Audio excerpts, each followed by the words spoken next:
بسم الله والصلاة والسلام على رسول الله. اللهم صل وسلم وبارك على سيدنا محمد وعلى آله وصحبه وسلم.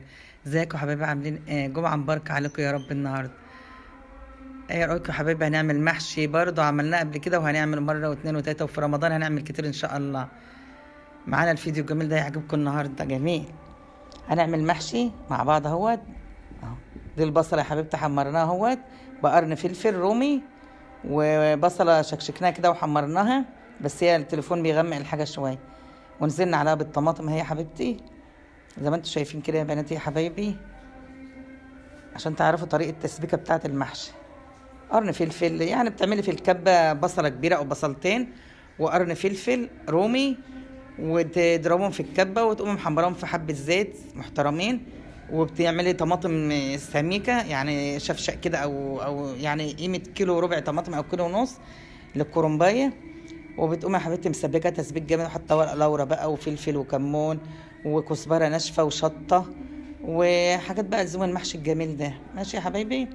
اهو بتعملي بقى ايه، من 3 ل 4 شدات خضرة تقطعهم، بس بتحطهم بقى الاخر خالص. بحط التوم والخضرة الاخر عشان يبقى الريحة كده جميلة، جايب لاخر الشارع كده المحشي بتاعنا ما شاء الله. شوف احمر وجميل ازاي المحشي. اللهم صل وسلم وبارك على سيدنا محمد وعلى اله وصحبه وسلم. ايه رايكم بقى في المحشي الجميل ده والخضره الجميله؟ ريحته بقى ما اقولكوش كانت ايه، لسه ما اتطبخش والريحه بتاعته جميله من الخضره دي. تيجي بقى يا حبيبتي تعملي بقى في الحله جزرايه، بصلايه طرنشات، قرن فلفل حراق، قرن فلفل رومي الموجود عندك، مع يعني مع الحتت اللي هي بتاع الكرنب اللي انت بتطلعها انت بتقطعي الكرنب دي، يعني بتستحمل في قاع الحله عشان ما تشيطش المحشي. وبترصيها وتحطي نقطه زيت صغيره. ماشي يا حبايبي؟ وتكوني بقى مقطعه الورق كده. انا ببقى مقطعه الورق ومجهزاه، سلقاه ومجهزاه الاول، وارجع بقى بسبك وبجهز حاجتي بقى عشان ايه، اقعد مره واحده يبقى ورقي متقطع وكده. لو وصلت معايا لحد كده يا حبيبتي، حط لي ايه لايك حلو جميل كده يشجعنا، وكومنت حلو منك كده. ماشي يا حبايبي؟ اهو يا بناتي يا حلوين، لان انا لفيت شويه معاكم كده وقمت ايه قافله التليفون، عم ايه اكمل انا بقى عشان ما الفيديو ما بقاش طويل عليكم. وفاض معايا شويه رز، قمت عامله قرنين فلفل رومي همت. وكان عندي كوسه، بس انا حبيت اعمل كوسه النهارده كمان، لان انا عامله رز بشعريه كمان. اهو يا حبايبي ولعنا على المحشي اهوت. وكان عندي بقى النهارده بنتي يعني باولادها، عملنا فضلة خيركم فراخ برضو اهوت. غليت كسرولة فيها ميه وبدها يعني صدمه كده غلي، يعني الميه تغلي يا دوبك وبنزلها سقطه وبطلع، بس بعد بقى ما بغسل بقى بميه ودقيق المحلول الملح ده، محلول النقع ده، ملح وليمون ومش بحط خل قد كده، لا خل لا، ملح وليمون وطماطم بغسل بها الفراخ جميله الموجوده عندك تغسلي بيه، ملح ليمون دقيق الموجود. وبتغسلي الفراخ وبتغليها تدي لها صدمه كده عشان ما تعملش ميه وانت بتشوحي. واقوم حاطه معلقه سمنه، معلقتين 3 زيت، وبشوح الفراخ. انا متعوده ان انا اشوح الفراخ، مش بحب اعملها مسلوق. انا مش بحب احطها كده بالبكور جرناه كده بصل وحبهان ومستكه وفلفل وكل، لا لا، انا بحب اشوح. تاخد شوربه بقى جميله. بنت بقى كانت عندي بقى تساعدني يا هي، ربنا يخليهم يا رب، فقعدت تعمل معايا بقى المحشي برضو، بس هي ما رضتش تظهر نفسها. اللهم صل وسلم وبارك على سيدنا محمد وعلى اله وصحبه وسلم.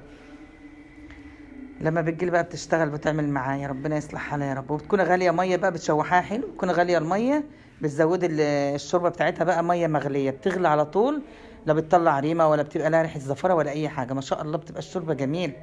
اهو يا حبايبي. وترش بقى وانت بتحمرها، بترش حبه ملح عشان خاطر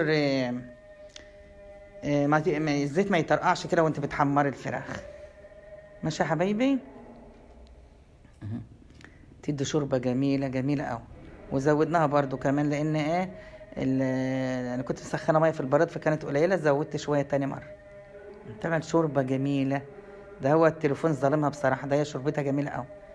تعالى يا حبايبي نعمل حبه رز بشعريه بقى مع المحشي كمان، عشان احنا عاملين خضار، فما ينفعش الخضار يتاكل مع المحشي. عاملين كوسه.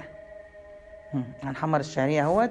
برضو بنحط حبه ملح على الشعريه عشان تبقى لونها موحد كده ولونها حلو. بسم الله ما شاء الله. ما كترتش رز يعني. بتزودها بقى القعد بتاعه وتحط الملح. احنا عارفين الكلام ده، وانتوا امهاتنا الحلوين واحنا كلنا بنطبخ الرز بالطريقه دي، بس انا بعلم بنتي وبناتي وحبايبي اللي بيتفرجوا علينا. ودي برضو فضلة خيركم اهو، لحمه اهيت مولعه عليها برضو، عملتها كتير في القناه، يعني نعملها كل يوم زي ما انتوا عارفين. كل يعني ما بنعمل لحمه بصور. وديت الكوسه اهيت، بس هما كانوا عملوها بقى وانا ما صورهاش. جميله قوي قوي ما شاء الله، بنت عاملاها جميله. كل جايبين كيلو كوسه وقطعناها مكعبات بهوت يا حبايبي، عشان انتوا ما شفتونيش وانا بعملها. وبصله صغيره كده بعملها زي حلقان كده، وبعملها بحبه زيت صغيرين، بلوحها في الزيت بس مش بحمرها تحمير جامد. وبقوم حاطه عليها الكوسه تعمل شويه مع الزيت، وبتنزل اي حبه ميه صغيرين كده تستوى فيهم، واقوم منزله عليهم بايه بالطماطم. يا رب الفيديو يعجبكم يا حبايبي.